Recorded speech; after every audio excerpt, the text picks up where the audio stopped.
Muhammad Sallallahu Alaihi Wasallam yang selalu kita harapkan syafaatnya. Mudah-mudahan kita, keluarga kita semuanya senantiasa dihabis sebagai umatnya dan kelak akan mendapatkan syafaat beliau. Amin ya rabbal alamin. Jamaah sekalian rahimakumullah, Rasulullah sampun menyampaikan dari zamannya sampai akhir zaman nanti, namanya hadis Rasul ataupun apalagi ayat Quran atau firman Allah itu nggak bakalan berubah, tetap seperti itu kita diperintahkan. Kata Rasulullah di sini dalam salah satu hadis, ada Nabi sallallahu alaihi wasallam annahu qala khoslatani la syai'an afdalu minhuma al-imanu billahi wa naf'u lil muslimin. Dua perkara yang tidak bisa dibandingin keapiannya, keafdolane, afdalu minhuma. Tidak ada yang bisa membandingin dua hal. Kata Rasulullah, yang pertama al-imanu billah, iman kepada Allah. Yang kedua wa naf'u lil muslimina, yaitu bermanfaat bagi orang-orang muslim atau sesama muslim. Nah, iman itu kalau menurut hadis lain al-imanu uryanun walibasuhu taqwa wa samratuhul ilm. Iman itu keadaannya ibarat manusia mah enggak pakai baju, telanjang. Aku percaya kali Gusti Allah, percaya. Percaya tak nggih? Percaya. Percaya sama alam kubur, percaya. Percaya adanya malaikat, percaya. Semua dalam rukun iman, amantu billahi wa malaikatihi wa rusulihi wal yaumil akhiri wa bil qadari khairihi wa syarrihi min Allah. Nah, itu rukun iman. Ya, rukun iman. Iman itu percaya, tapi kita itu mau percaya atau enggaknya itu enggak bisa dengan hanya mengetahui rukun iman. Karena kalau orang yang percaya dengan hadis, percaya dengan Rasul, di situ misalnya ada kalimat basyira wa nadhira, ada yang nyemangati atau nyenengin, ada juga yang nakut-nakutin. Ya. Contoh misalnya gini, ada yang tahu kalau kita lewat sini di Rowo itu angker. Ada di Rowo. Pokoknya nek lewat pasar, pas di Gelungan kae biasa nek kono namanya sing goyang-goyang. Mbok video pangen ngopo. Itu tahu karena dia pernah melihat, dia pernah menemukan. Dia percaya dan dia takut percaya gitu, karena itu dia pernah menemukan dan dia memang dalilnya nyata gitu, menurut nyata, saya percaya memang. Dan ada yang cerita, ya benar cerita itu orang itu bisa dipercaya gitu. Tapi kalau misalkan orang yang nggak tahu, ya nggak ngerti, lewat wae biasa wae. Nah itu sama halnya dengan kita. Ketika kita disampaikan ayat Quran tentang azab Allah, terus juga tentang surga atau kenikmatannya Allah, kalau yang nggak pakai percaya, nggak pakai ngerti, biasa-biasa wae. Manusia pasti kalian ketika nggak sholat satu waktu aja itu bakal disiksa 80.000 tahun, biasa wae. Karena nggak pakai paham. Nah kata Imam Syafi'i, man sami'a bi udhunihi sara hakiyan wa man wa man asgha bi qalbihi kana waliyan wa man wa'adha bi fi'lihi kana hadiyan.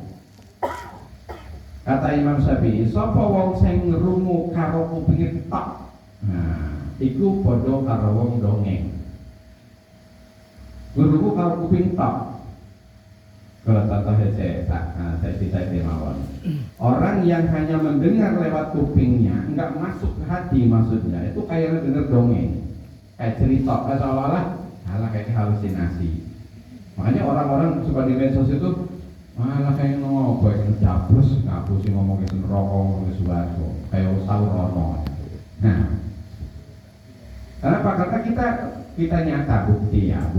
Misal, ketika mendengar suara adzan, kalau bagi orang yang beriman, waktu sholat. Tapi kalau saya nggak pati beriman, us adzan meneh, perasaan dia mau. Beda gitu, beda ya daya pikirnya, karena dia hanya mendengar di kuping, nggak masuk hati adzan itu apa gitu. Gitu. Omongannya misalkan kita ilmu urip itu membahas tentang kehidupan. Yang punya kuping itu kan bukan hanya manusia. Yang mendengar adzan itu bukan hanya manusia, kucing yang dengar. Tapi dia nggak mudeng, ini kok kayak bengong-bengong yang mesti gini. Nggak paham, biasa aja gitu.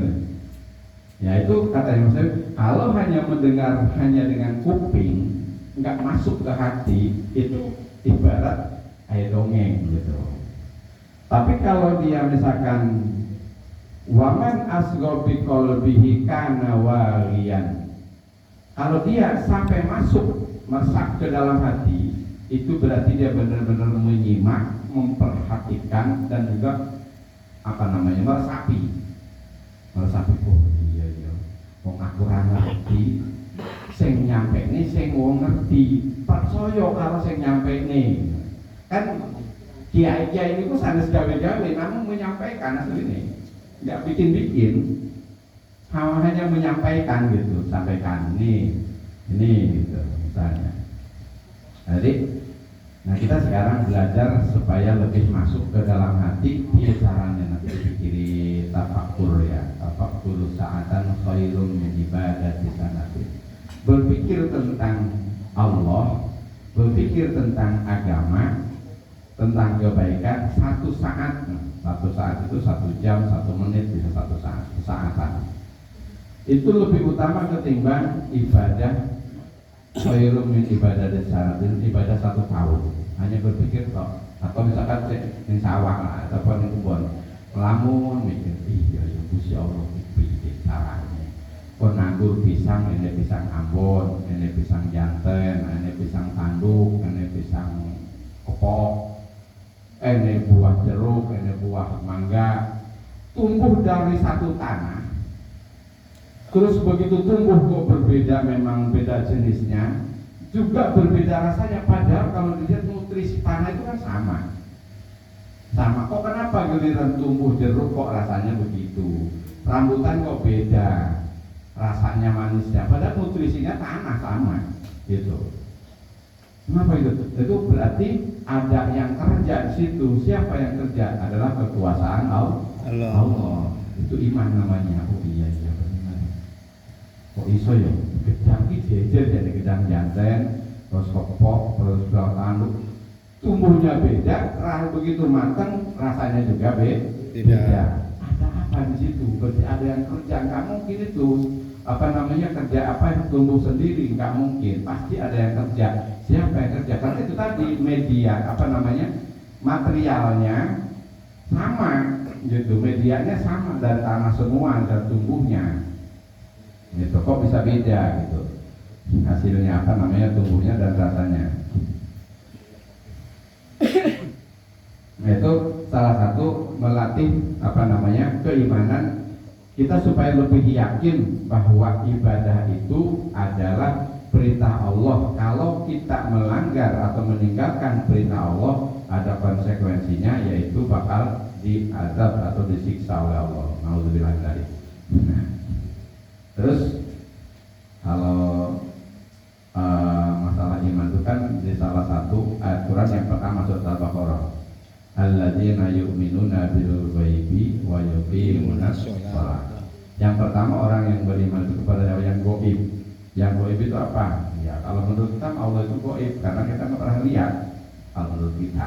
Tapi bukan sebenarnya, bukan Allah. Karena kalau ngomongin bab tasawuf, bab tauhid mah la mawjuda illallah, tidak ada yang mawjud kecuali Allah. Berarti kayak kita ini nggak mawjud, yang mawjud itu hanya Allah. Nah, kita nggak usah terlalu dalam ke sana. Nah itu orang yang percaya gaib, kita yang gaib yang jelas-jelas aja. Gaib itu nggak bisa dilihat, nggak bisa didengar, nggak bisa dilihat, nggak bisa didengar, itu gaib namanya. Mana alam kubur itu nggak bisa dilihat, nggak bisa didengar, tapi ada. Ya kita harus percaya. Alladzina yu'minuna bil ghaib. Terus nanti setelah kita percaya dengan hal gaib, orang yang percaya dengan hal gaib itu pasti wayuqimunas sholat, pasti mendirikan sholat, karena dia percaya bakal ada yang kubur. Kalau nggak sholat bakal tidak di alam kubur gitu. Terus apa lagi? Cuma sholat wa mimma razaqnahum yunfiqun, dan juga diberikan rezeki oleh Allah pasti bakal dibagi, diinfakkan. Infakkan itu karena dia iman, nggak mungkin dia eman-eman.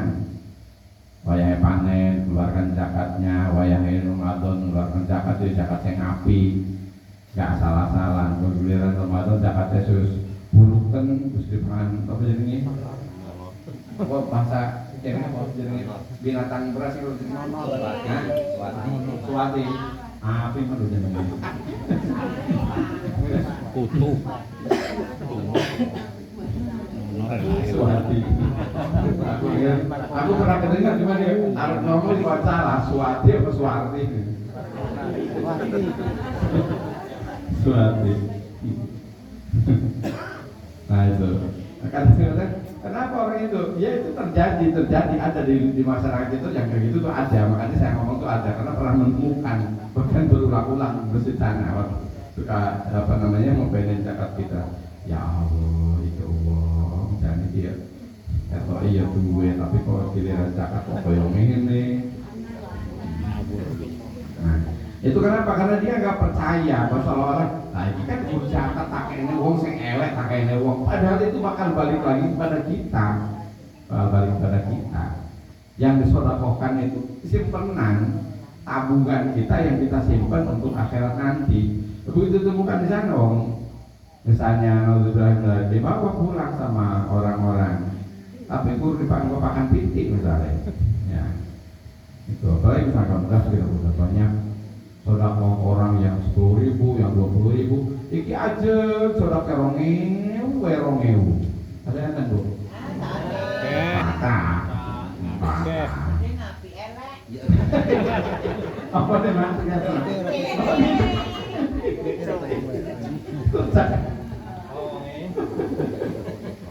Tapi benar, yang saya, jadi kita bukan ngomongin orang nggak ada individu, nggak tahu orang yang saudara itu juga nggak tahu. Kemarin pas bukain amplop itu ada dua bandel ya, 20.000 itu siji dipangan kopinya rayap, yang siji disobek, suwil 20.000-an, jadi 2 lembar. Ini masih ada, tapi kemudian 40 di kamar. Ya bingung, kok jujur juga balik meneh.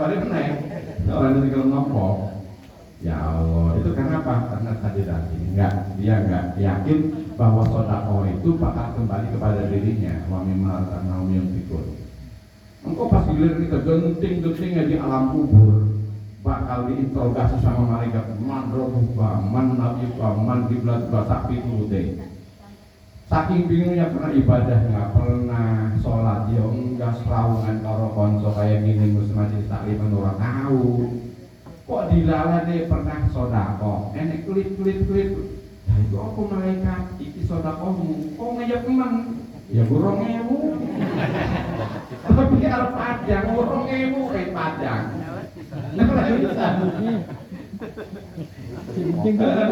Ini mau coba kita pikir gitu. Jadi supaya itu tadi mendengarnya bukan hanya dengan kuping, tapi dengan hati gitu.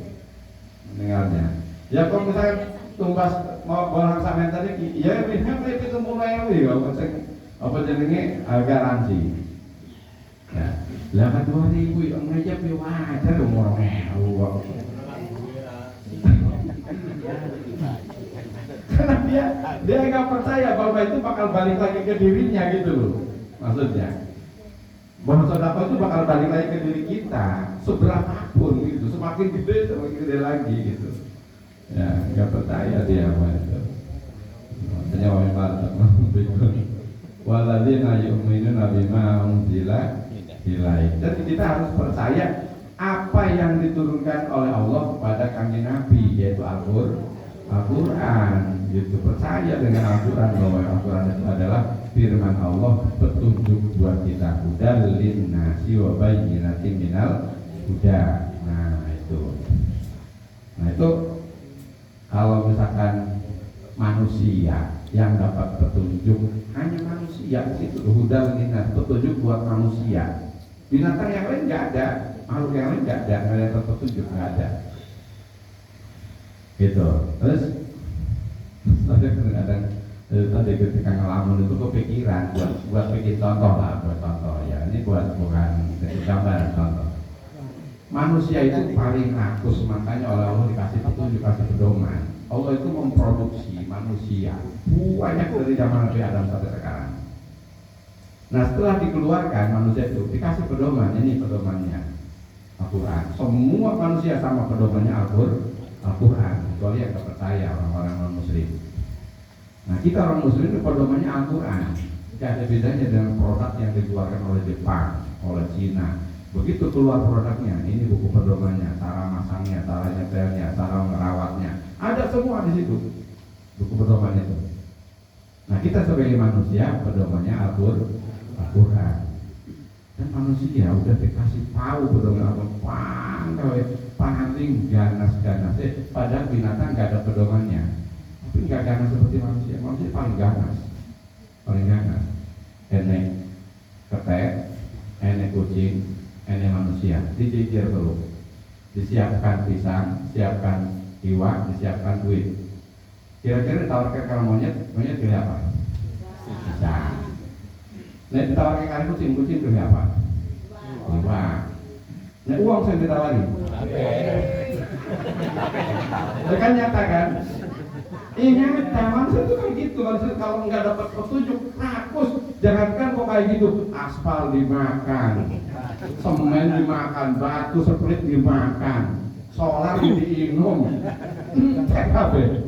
Masya Allah, ternyata benar kata Jainuddin Ejen. Jawabannya apa ini? Masya Allah, ternyata benar. Ya, apa masih duit? Nah, itu tadi coba binatang, padahal dia nggak dapat petunjuk loh. Kucing disiapin ikan, monyet disuguh-suguhin, dia monyet dikasih iwak gelem. Ya kucing dikasih gedang, pisangnya nggak gelem, tak mau. Kayak gue lah pokoknya goblok gitu. Tapi manusia kabeh sih. Masya Allah. Nah, itu kalau kita sebagai manusia nggak dapat petunjuk, ya seperti itu, seperti itu. Nah, kita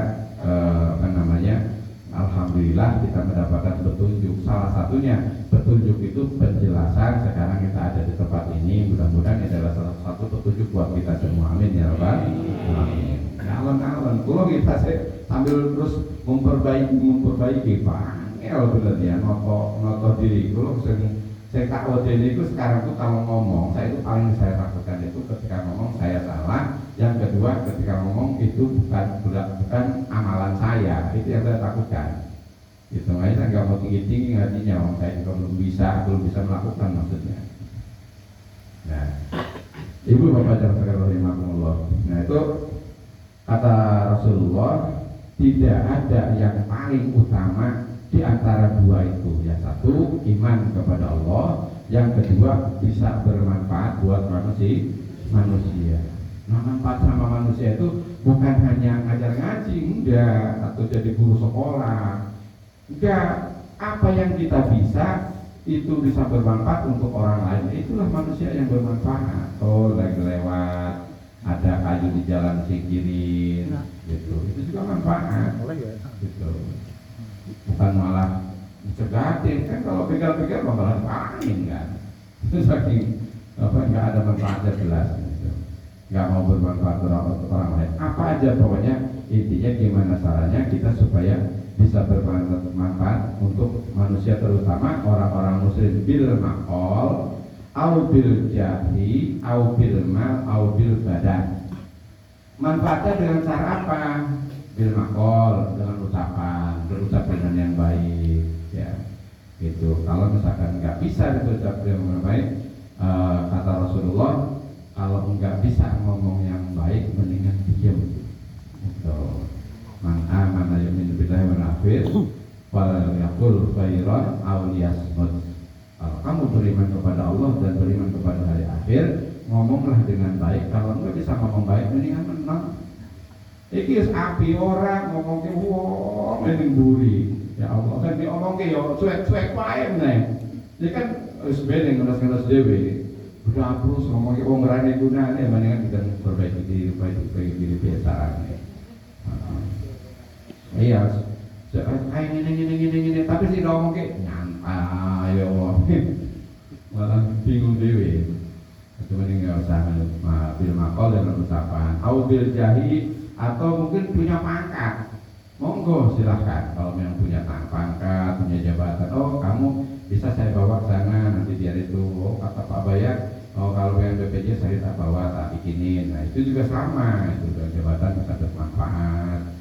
Au bil mal atau punya harta mungkin, monggo punya harta, yo ini bagi-bagi, coba apa meneh, misalnya ini sampai hutang, wes utangmu piro, tak bayari, cuman baru satu di dunia ini Kang Dedi, makanya pengen nyilih kabeh, cilik setahun ini jumlah, yang lagi ramai wakil gubernur Kalimantan Barat,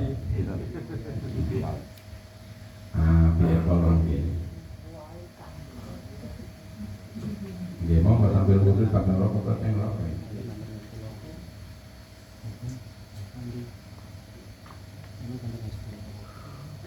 Nah, bilmal mau kok mampu kita punya harta.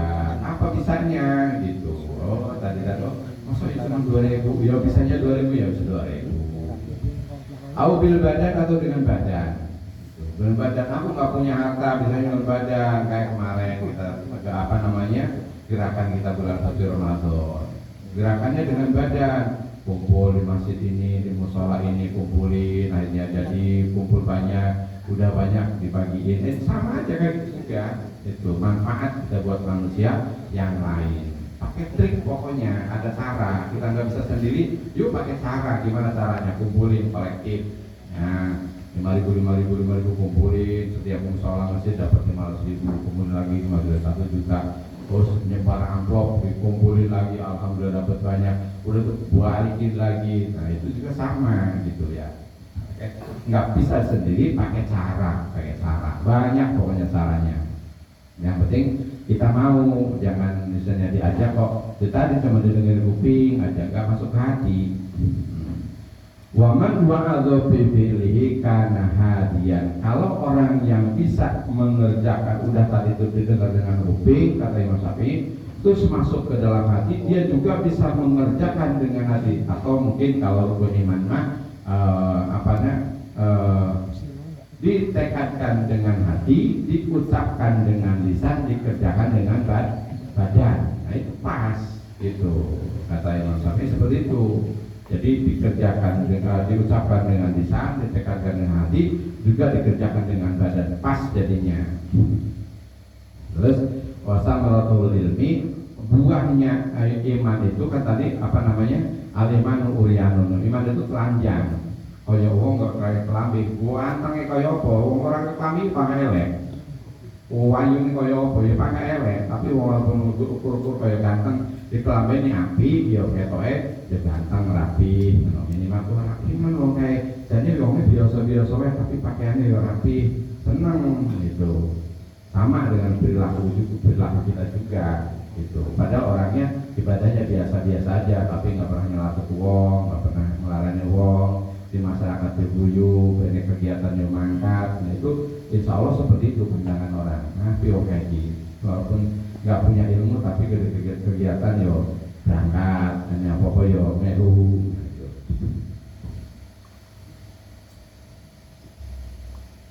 Nggak usah saya angel-angel lah, saya pena-pena wae. Kira-kira upload yo biasa nih.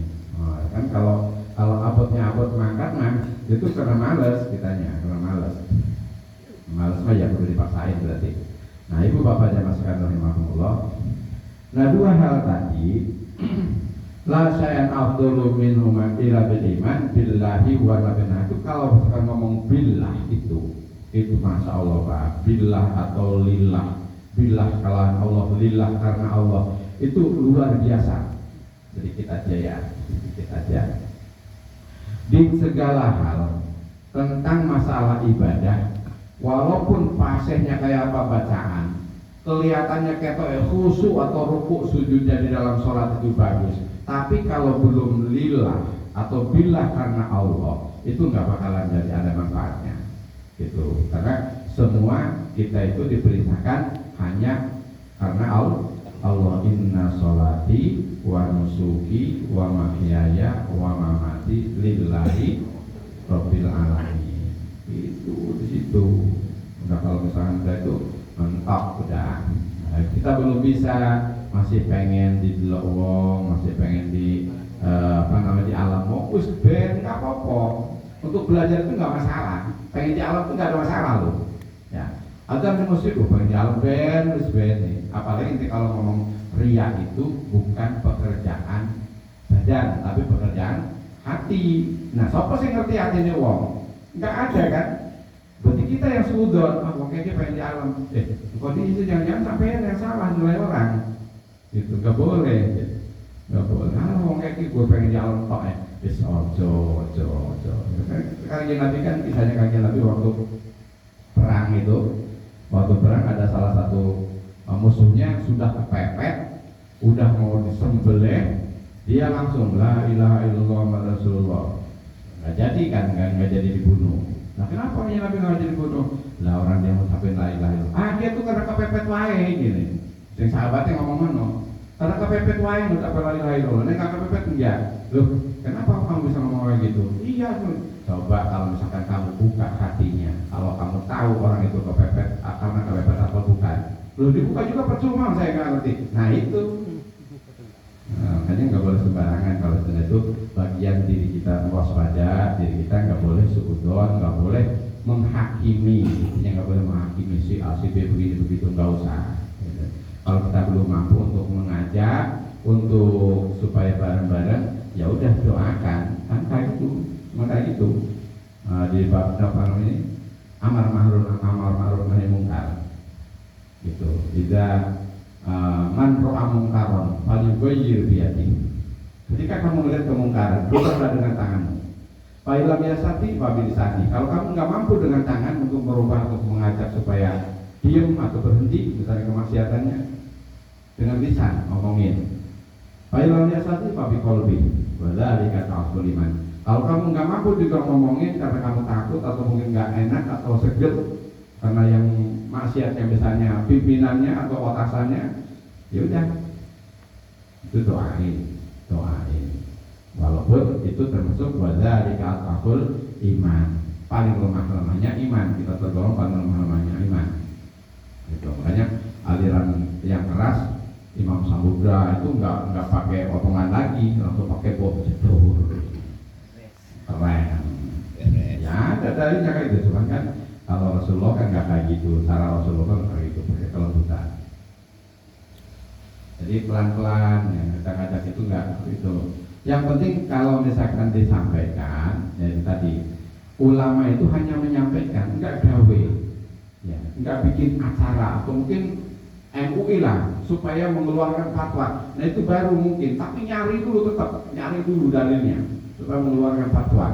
Kalau yang lain-lain kayak misalkan kayak ngaji atau mubalik itu nggak ada yang jadi mu'alif nggak ada. Semua rata-rata hanya menyampaikan apa yang mereka atau yang sudah pernah dibaca di dalam kitab, hanya menyampaikan, nggak gawe-gawe. Gitu.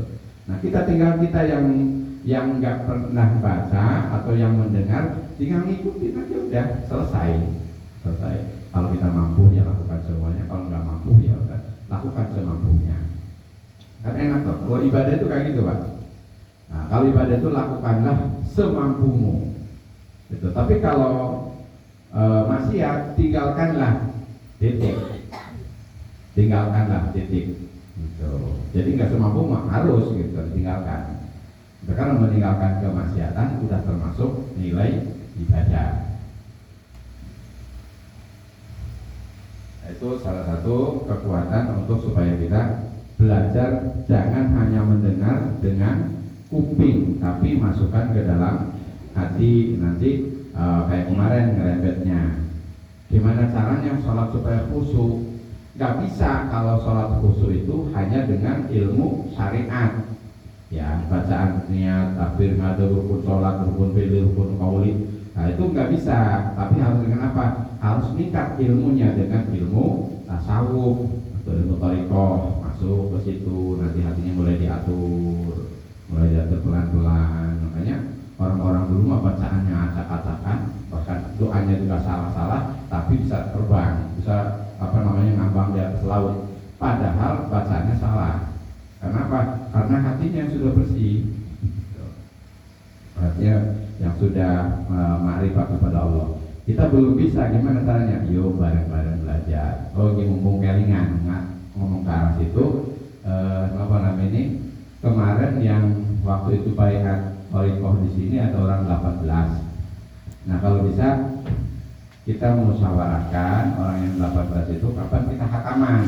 Ini sebenarnya kemarin saya punya rencana tuh sebelum Ramadan, tapi ya karena banyak kesibukan terus juga belum sempat ngobrol dengan jamaah yang sudah baiat itu. Nah kalau bisa upayakan waktu dekat ini segera kita hataman di sini. Kalau bisa pas malam Rabu aja gitu, pas malam Rabu. Biasanya hataman itu gini, hataman jamaah thariqah itu ayam 1, terus masak. Masak di rumah aja, nggak apa-apa, bawa kesini udah matang lah, enaknya gitu. Masak di rumah, bawa kesini udah matang. Nanti kalau masak di sini malah ribet malah. Masak masing-masing di rumah, nanti udah matang bawa kesini. Mau gimana nih masaknya? Nggak apa-apa, ada yang mau dibikin ingkung, ada yang mau disemur, gitu. Boleh nggak apa-apa, gitu. Boleh nggak apa-apa kalau dimasak di sini nanti. Kalau misalkan semua orang 18 ayam berarti kan, gitu. Nanti banyak kalau misalkan walaupun nggak semua, misalnya walaupun nggak semua kan ya namanya ayam kan gede. Nanti kalau bisa kita pas malam Rabu nanti kita ngundang guru kita, murid kita, nanti sekalian kita hataman itu di sini. Kita ibu bapak. Sing pun niku nggih, sing pun baiat wingi pas baiat wingi mriki. Enaknya gitu. Nanti kalau dibawa ke sini ya kadang-kadang itu tadi dibawa ke tempat guru ke sono. Sering ya, cuman kan guru mah nggak pernah diomong. Guru nanti ayam tuh emangnya orang kok beras. Terus emang orang dibumboni. Tapi ini guru nanti ayam toh ini. Ayam gurunya namoi meneh. Kan belas toh. Terus kan dimasak sendiri masing-masing dan dibawa ke sini sudah matang. Masakannya beda-beda nggak masalah. Gitu. Yang penting utuh kalau bisa. Utuh jangan dimakan dulu di rumah maksudnya. Nanti kalau ada sisa ya bawa pulang, kalau nggak ada ya alhamdulillah berarti. Gitu. Ya. Kesini utuh gitu, kita doain dulu, sudah didoain kita makan bareng. Insya Allah seperti itu. Nah ibu bapak jamaah sekalian rahimahullah, kata Rasulullah, man asbaha la yanwidul man ala ahadin ghufira lahu ma jana wa man asbaha yanwi nasratal mazlum wa qadha hajatil muslim kana lahu ka ajri hajjin mabruratin. Masya Allah.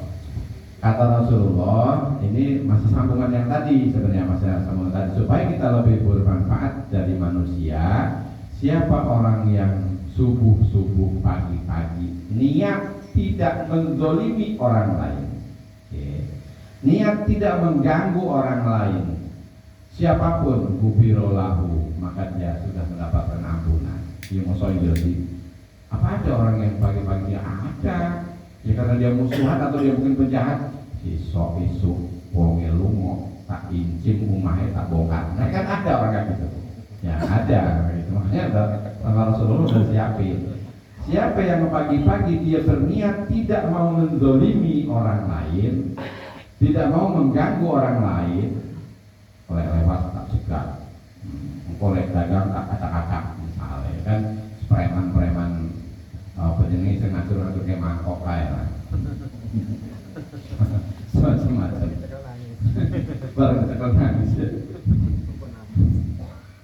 Nah, orang-orang yang seperti itu, insya Allah, apalagi dia waman asbayan winas nasorotal madlum, dia akan menolong orang yang zalim.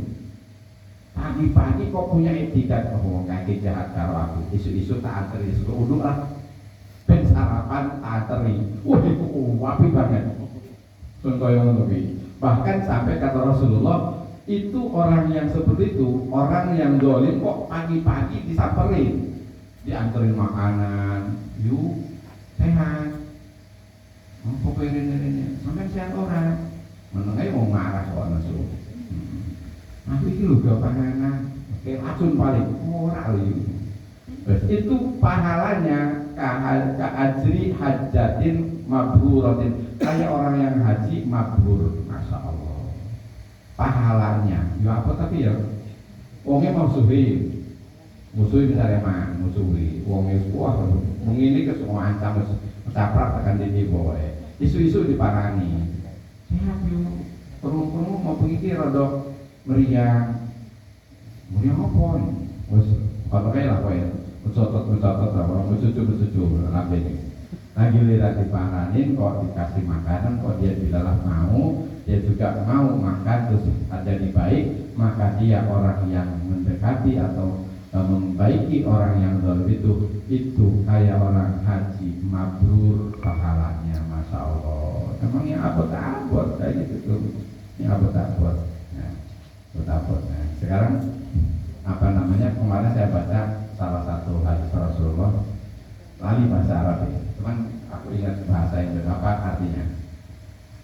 Kita bulan Ramadan itu puasa, taraweh, terus dilipat gandakan sekian. Ada lagi pahala haji, pahala apa namanya, ibadah di Masjidil Haram. Dan pada pas saya ngisi lawan sahabat di tempat masjid sampai Masjidil Haram, sholat satu waktu itu sama dengan 100.000 kali lipat. Di Masjid Madinah sama dengan 10.000 kali lipat. Kalau di Masjid Aqsa itu sama dengan 250 kali lipat. Itu ada ternyata ibadah yang lebih mulia lagi ketimbang itu. Kapan? Bangun malam, tidak ada yang tahu, tidak ngomong sama siapapun, kita sholat Allahu Akbar, nggak tahu sholat tahajud atau sholat taubat atau sholat mungkin dia sholat hajat, terserah. Allahu Akbar, itu ternyata lebih besar pahalanya ketimbang kita ibadah di Masjidil Haram, di Masjid Nabawi. Masya Allah ya. Ya ini buktinya tuh, pahalanya paling tuh. Ngapa kok gede banget mana nih? Yo jam 3 ki pas ngantuk ya pemene pas hujan. Kon tangi wudu keriyep terus kelingan Gusti Allah. Kalau enggak orang yang sudah terbiasa dan orang yang imannya kuat, orang yang mau mendekatkan diri kepada Allah itu akbar. Allahu Akbar. Terus isu-isu enggak cerita enggak. Nah, itu bagian rewang. Wah, kowe menantu mau pergi bar tahajud ya. Bilang dari aku itu. Teko ora wong iki. Coba ki angel banget ya. Ibadah yang angel. Nah, pelan-pelan. Kalau kita nggak belajar nggak mungkin bisa. Belajar aja belum tentu bisa, apalagi kalau nggak belajar. Makanya terus saja belajar. Siapa tahu kalau nasib mengamalkan mau ya. Mungkin kayak diibaratkan guru SD, guru SMP, guru SMA. Anak guru itu saya harus jadi jenderal, terus saya harus jadi menteri. Gurunya cuma SD, lah apa? Lah itu kan kelebihan Allah itu begitu, gitu. Misalkan santri jamaah segini banyak, ada yang rajin banget. Dia disampaikan tahajud itu pahalanya segitu, dia mau bangun, dia ikhlas, terus dia melakukan terus rajin, itu bisa lebih mulia daripada gurunya, itu bisa seperti itu. Makanya jangan membandingkan antara orang tua sama yang muda, atau misalkan guru dengan murid, nggak bisa dibanding-bandingin kayak gitu, nggak bisa gitu. Cuman kalau untuk takdim, untuk hormat oke. Tapi kalau ilmu nggak bisa dibandingin begitu, nggak bisa ya. Ayo sing paling tua yang ngono. Ya tua itu kalau ada orang ngaji piye. Kok kaya sing nom iki anake kae setuan kowe nek ono. Lah piye to nek ora ngaji kowe iki karo apa? Kowe apa aja? Pengen.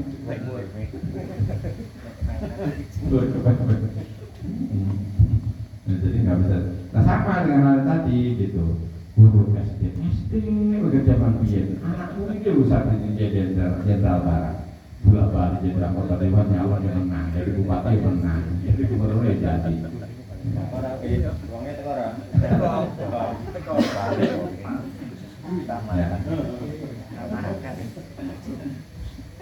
Jadi pengolahan itu ada di dalam diri kita, makanya kembali lagi. Kalau hanya mendengar dengan kuping, sesok yang mana anak mana wae ngaji nih, ya ambil jadi kok kuping pasti masuk, nggak masuk dalam hati. Makanya kalau ngaji kayak gini nih, kalau kata guru-guru saya dulu, ibarat gogoh iwak ning jero kolam. Nek sing wis biasa, cak masuk. Tapi sing gak biasa, ngowah jadi gue sistem. Lah pokoknya dia nggak biasa, Pak ini orang nyambung.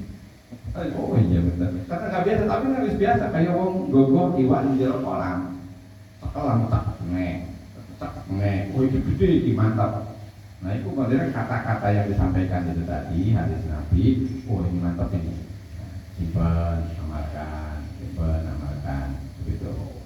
Nah terus ketika kita nggak ngaji, nah ngomongin kolam tadi, ketika kita nggak ngaji, koyok kolam penuh ini kan roto, api, banyunya tok, seketok. Tapi begitu kolam asar, akhirnya dikoreh-koreh, dibongkar-bongkar, diacak-acak. Ternyata perilaku kita apa? Begitu sak banyu nih, ketok enek, sukete enek, karange enek, rumpone, kabeh sing elek-elek ketok. Ketika dibongkar ngaji itu pertama kita mencari ilmu, kedua menggali kekurangan atau kebodohan diri kita sendiri. Dari ilmu, dari kekurangan kita, bongkar kekurangan kita ada di mana. Nah, baru diisi nanti membuang kebodohan. Nah itu Bapaknya Mas Allah. Jadi hadis Nabi itu dibawa kemana-mana, digabungin dengan yang lain. Itu ternyata ya indah. Yang penting kita tahu kemana maksudnya ini, Insya Allah ahabbal ibad ilallah ta'ala anfa'an naslin nas. Nah ini lagi kata Rasul, paling dicintainya seorang hamba Allah anfa'an naslin nas, yang bermanfaat untuk manusia yang bermanfaat untuk manusia. Afdhalul amal idza khalla sururi ala qalbil mu'min yatrudu anhu jau'an aw yakshifu anhu karban aw yaqdiya lahu dainan. Keren. Dan paling api amal idza khalla sururi, ketika kita memasukkan kebungahan, kesenangan, memberikan kesenangan kepada orang lain. Alhamdulillah aku si orang dari rokok tak sampai tak ini aku rokok ini mau rokok bareng senangnya tidak lupa makan ini ngopi, waduh orang rokok ini rasanya dilah kocok tak kok rokok bareng-bareng. Lo jadi suara mewah-mewah, kelas kita kan seperti itu berarti. Enggak usah mewah-mewah, tak gua di restoran ada kemewahan nangel itu mah. Sing penak-penak wae. Enek konsol di pas kopi, pas ngaji rokok entek PKI. Nah, kok sesok aja selangganan.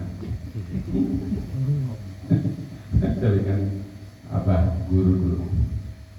Kalau mau ngaji, kalau nggak punya rokok, pada awal-awal carry way atau carry sampai musim makan kami perhati nih salam gue udah toko salaman, waduh aku itu kok carry malah rokok pikiran ini harus carry kok carry lagi kalau pak enek jadi aku rokok yang tinggal ada modus kalau sedotannya lingkup sekali, tapi nasi songnek kok jadi perhatian enggak terbanyak kayak ini kan jadi perhatian orang. Dan kita itu kan paling gampang perhatian orang, kejelekan orang paling gampang banget. Beda sama Gusti Allah, beda. Allah angel ya. itu paling bagus orang adalah yang memberikan kesenangan orang lain. Ala qalbil mu'min, kepada hati orang mukmin, yatrudu anhu jauhan, atau misalkan orang yang lagi lapar ditolak kelaparannya sampai dia terhindar dari kelaparan karena diberikan makan oleh orang itu. Kalau lihat di dalam ada yang bawain makanan, senangnya, masya Allah luar biasa. Nah, itu gimana caranya kita juga supaya seperti itu? Atau misalkan yaksifu anhu karban aw yaqdi'alahu dainan. Ada yang lagi mumet, orang duit misalnya punya utang, tidaklah kok disilihi, pahalanya gede banget. Saya kalau melihat hadis Nabi itu kadang, ya Allah, iya, memang pekerjaan pahala yang besar itu berat. Tapi kalau kita nggak ngaji, nggak tahu ilmunya itu. Orang sodakoh sama orang yang ngasih utang itu pahalanya gede yang ngasih utang. Sodakoh misalnya 1 juta, dengan orang memberi hutangan 1 juta itu pahalanya gede yang beri hutangan. Karena kalau sodakoh belum tentu orang itu butuh. Misalnya tak kasih 1 juta, aduh makasih, tapi belum tentu butuh. Tapi kalau dia ngutang dia karena butuh, itu pahalanya lebih gede. Pokoknya dilaras yang dia utang urung dia bisa bayar. Orang itu harus dibayar, dijanjiin satu minggu belum bayar, dia misalkan kedua minggunya dia juga belum bayar, itu setiap hari itu dia dilipat gandakan 18 kali lipat. 18 kali lipat. Kok sampai jatuh tempo minggu kedua nggak dapat, itu sama dengan dia sodakoh 1 gunung Uhud setiap hari pahalanya, masya Allah. Tapi memang berat. Nah, yang berat itu pahalanya gede. Al-ujroh biqadril masakoh, upah itu tergantung kosonel kerja. Kata kalau ulama, upah itu tergantung pekerjaannya berat apa enggak. Kalau pekerjaannya ringan ya ringan, enteng, duitnya titik. Itu ngajukan berat kerja. Nah itu kan nggak pakai ilmu, malah itu berbeda. Ini berbeda pakai ilmu.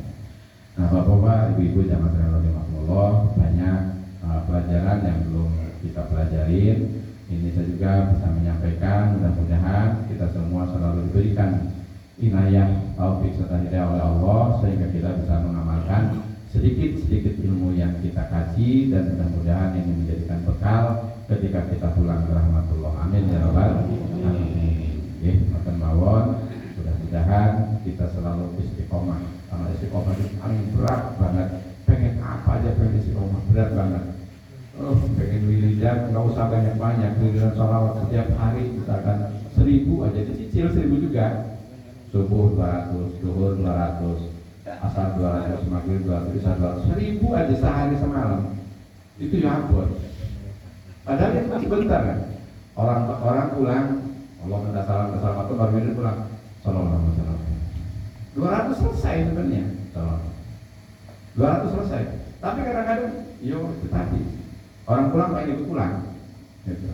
Berat, gitu. Makanya kita usahakan, paksakan diri kita untuk mendekatkan diri kepada Allah. Mudah-mudahan ketika kita sudah dekat sama Allah, apapun hajat kita, kebutuhan kita dunia akhirat dipermudah oleh Allah. Amin ya rabbal alamin. Al-Fatihah. Alhamdulillahirabbil alamin. Arrahmanirrahim. Maliki yaumiddin.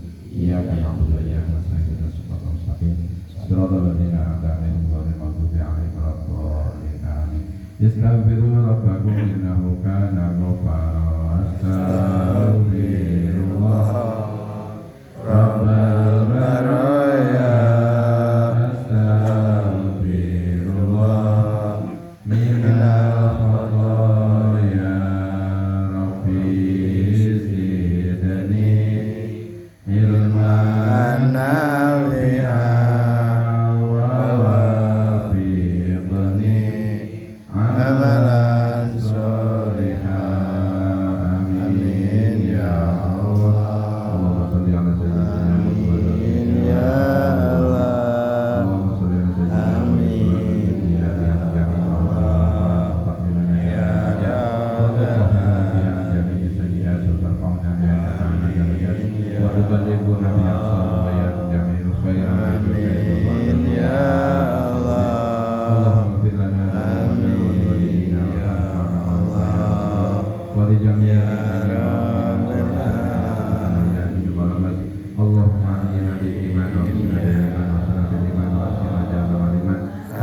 ya Allah. Amin ya Rabbana taqabbal minna